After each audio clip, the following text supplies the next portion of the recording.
Hello, fabulous friends and fans. Welcome to Synchronicity University. I am your astrologer, Nadiya Shah, and this is your moment of synchronicity. This video looks at Saturn in the natal chart, Saturn in Sagittarius in the natal chart, Saturn in the 9th house in the natal chart, and Saturn transiting the 9th house of the natal chart. So we're going to take it one at a time. Now, just because Saturn is in the sign of Sagittarius doesn't mean you'll necessarily agree with everything or relate to everything that has to do with Saturn in the 9th house, but you will be able to relate to some things because there's a natural correlation between Sagittarius and the 9th house in modern Western astrology. So I would encourage you to watch the video, additionally watch the video that specifically has to do with the house that your Saturn is in, and that will allow you to synthesize the information and give you a more complete picture of what it is that's coming up ahead. And if Saturn is transiting through your 9th house, you'll relate. It's almost like the issues of having Saturn natally in your 9th house visit you for a little while, in addition to some other special topics and special learning opportunities that come about with a transiting Saturn. So let's start with Saturn in the sign of Sagittarius. So Sagittarius is a sign of the explorer, right? It's a sign of adventure. It's a sign of getting out there and knowing the world and figuring out what you believe and experiencing life. That's really what Sagittarius is about. Sagittarius doesn't want to watch it on TV. Sagittarius wants to be in the thick of it, wants to figure out what is true for itself. And with Saturn in the sign of Sagittarius, either you're gonna go through, right? Either you will have a cycle where you are going through this process very diligently, actively engaging this energy so that you can figure out what's true for you, so that you can travel and explore and get to know different ideas and ways of looking at the world, maybe even studying another language or another religion or another culture, very in depth, can happen. But what can also happen is, depending again on the cycle, depending again what transits you're going through now, what's happening in your natal chart with that Saturn, this can also be a process that you might resist. This can also be a process that you in some way feel burdened by. You feel like it's thrust upon you and you'd rather not deal with it. It can feel like you have a set way of looking at things and you don't want to have to engage and consider any other way of considering the world. And so there can be resistance to that very process. Well, here's the interesting thing with Sag energy, and this really becomes magnified with Saturn. Ultimately, when I look at the Sag energy, and anybody who has like a Sag placement, when I see somebody with Sag, strong Sag energy, and they are on a soapbox and they are thinking that they know everything that's right. They don't even want to consider ideas that are other. They think that their religion is it, and they think, you know, all those things, their political views are it. This to me is somebody who is not acknowledging what it is that they really need to feel excited about life. And that ability to sort of feel or to sort of do something to feel right so that they don't have to look at their deeper need for adventure, their deeper calling to explore. When they're not actively engaging that, whether through ideas or whether through actual experiences with travel, if they're not actively engaging that energy, it will manifest in these ways. Now, if it's both, sometimes it's both, right? Like a traveling mercenary, right? So they're sort of traveling and they're sharing what they believe is true about the world, about their faith, but they're also engaged in an element of being open to other cultures and other ways of looking at the world. And they're doing something that they're excited about. It's a different energy that they bring than somebody who's just sort of, you know, in their little corner on the internet ranting and raving. And so that distinction needs to be made, and that very clear signal that, wait a minute, you are not engaging an energy that you need to acknowledge within you becomes that much more heightened among these people. Like that inability to see that that's what they're doing becomes heightened. The inability becomes heightened with Saturn in the sign of Sagittarius.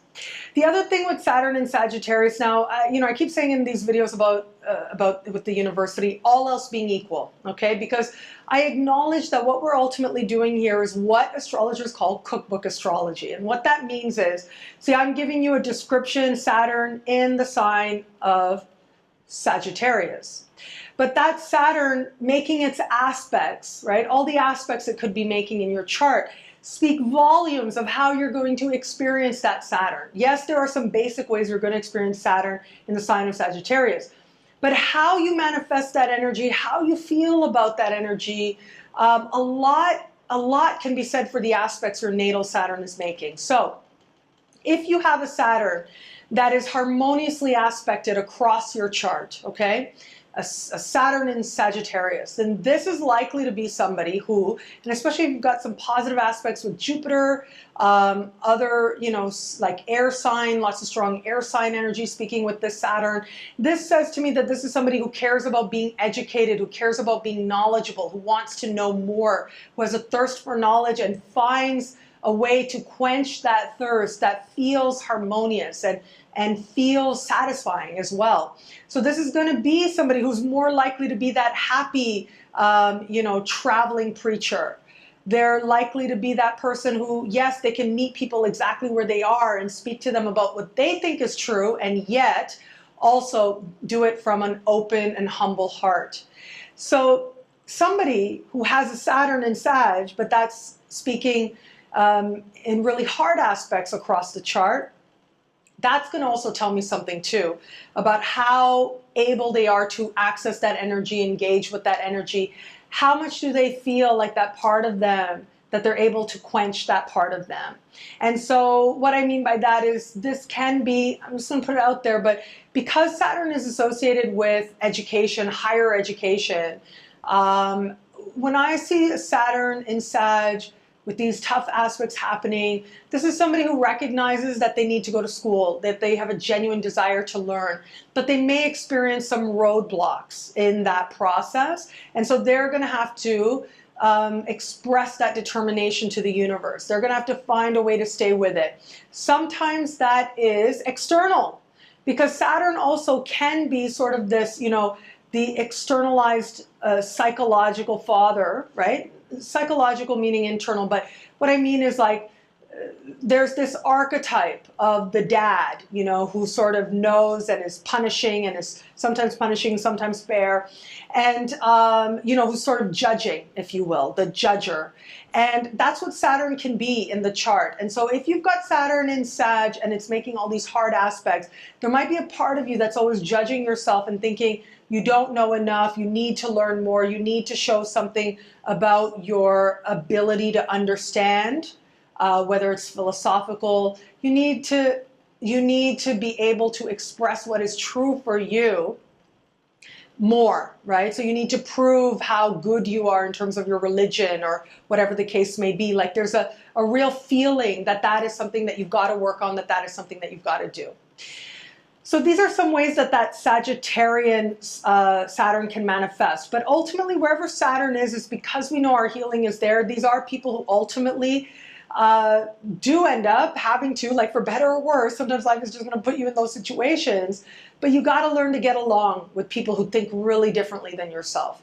And that's why sometimes people with Saturn in Sagittarius, because Saturn does have a very stable quality, these people can actually get into politics. And because they have that ability to sort of stay with what they believe and assert it, even with people contradicting them and whatever, they can end up garnering a sense of trust among the people who believe the same as they do. So these are going to be the types of politicians who are especially ideological. Now, so the idea with Saturn in Sagittarius is about belief. It's about figuring out what you believe is going to be a big part of this lifetime, something you have to come back to again and again, and knowing that you stand on strong enough ground that you know what you believe and why, and that you don't have to justify it to anybody, becomes part of the life journey and something you slowly step into, especially after the Saturn return. And this idea of being true to your faith, true to your religion, that can be something that's sort of emphasized in early life especially, before you sort of step into an understanding that, okay, now your life is yours. So now what are you going to do with it? Now what are you going to believe? Now who you're going to decide who you're going to be, right? Now, if you have Saturn in the 9th house, this is having to do with, now the 9th house has a connection with institutes of higher learning, right? So it's not uncommon. I see people, if you have Saturn in the 9th house, I gotta say, these are people who are encouraged, do usually, yes, there's a sense of limitation around it, but there's also a feeling that some of the most important learning is going to happen in an institute of higher learning. So these are people who do end up being very educated sometimes, or very well-traveled at some times. But what I've really found, one of the stronger sort of notes, like if you are a person who is, like wants to immigrate, for example, which is something that is a very increasingly common thing across our world, right? So this idea of choosing home, like what is home for you, and choosing that for yourself, or choosing where you're going to be. Well, these are people who are going to likely have to live abroad for a while, likely have to take on another, like, you know, whether it's just a temporary residency or actually becoming a citizen of another place. I do see that quite a bit with this as well. How that process goes is ultimately, like, the transits can tell us that. Okay, so what transits are happening to that Saturn in the 9th house, to the ruler of the 9th house, through the 9th house. All of these are going to speak to what that person is going through if they're engaged in a process of you know, trying to acquire citizenship or nationality or something like that. But these are people who see the value in some way to create greater stability for themselves, maybe for their families as well. They will actually at some point live abroad or immigrate abroad.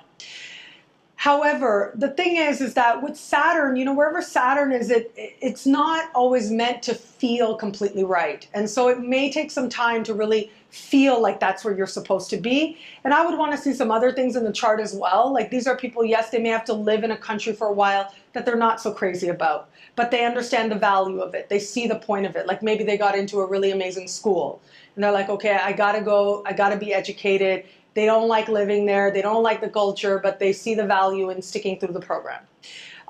These may be people who have to travel because their spouse is living abroad as well, and so they have to figure that out, how that's going to work for them in the context of their lives. But again, depending on what other else is in the chart. But basically, this is having to be somewhere where maybe you're not necessarily completely crazy about it or completely involved in the decision of it, or really able to line up everything perfectly, and yet you know that this is something that you need to do.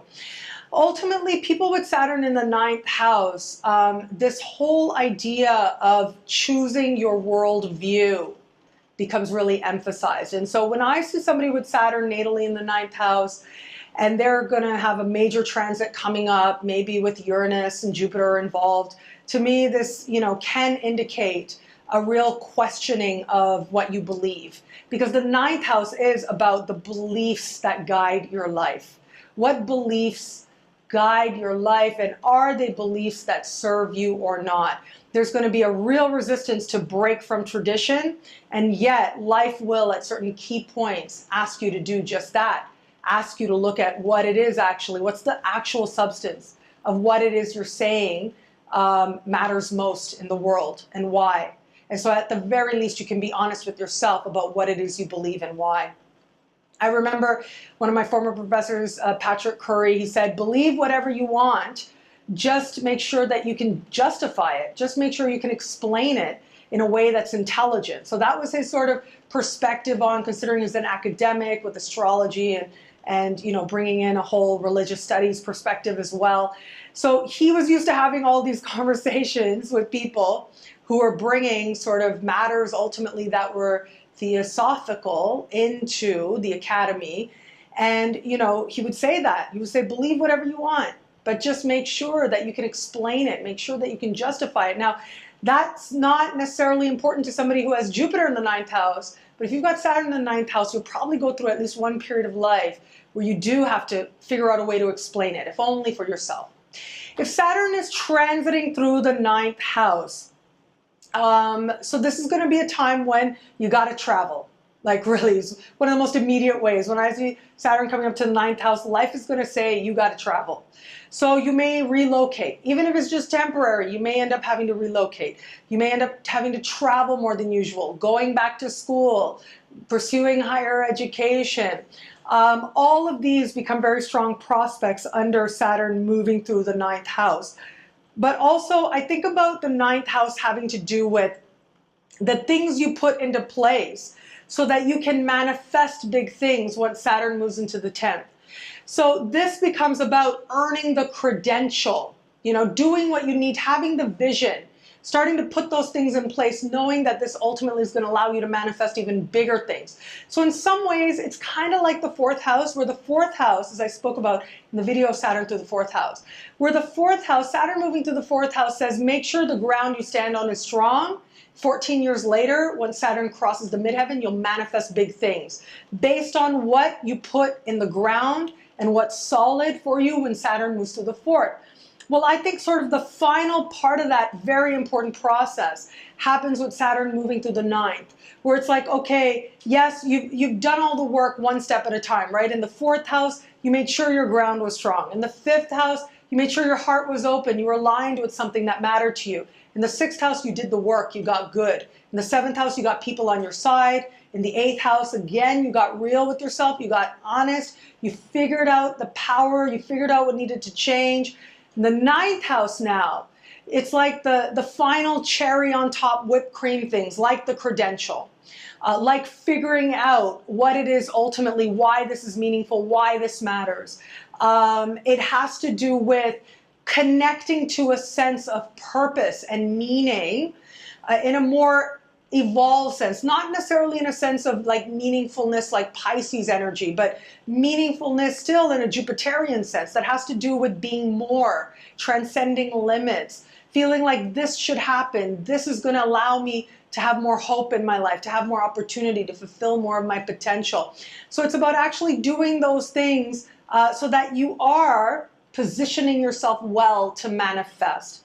So that's how education comes into it. That's how travel comes into it as well. But ultimately, this is about stepping up into the world, whether it's on a mental level or on a practical level. The universe is going to ask you to put yourself in front of the world and as a result, learn some things that maybe aren't so easy to grasp about yourself, but that you wouldn't have learned any other way. And because you learn them, you're then able to move on when Saturn moves into the 10th and actually manifest something you really can be proud of. Well, thank you so much for watching this video. Please do keep your interactions coming. I absolutely love them. Facebook, Twitter, Google+, my website, nadiyashah.com, and the YouTube comments as well. Please like, comment, share, subscribe. Truly so grateful for this moment with you. Until we connect again, take care. Thank you for watching. This lesson is part of Synchronicity University. You can go online at synchronicityuniversity.com or click on your screen if you're on YouTube right now to access even more video lessons, to access horoscopes, interviews with some of the most amazing astrologers in the world, and so much more.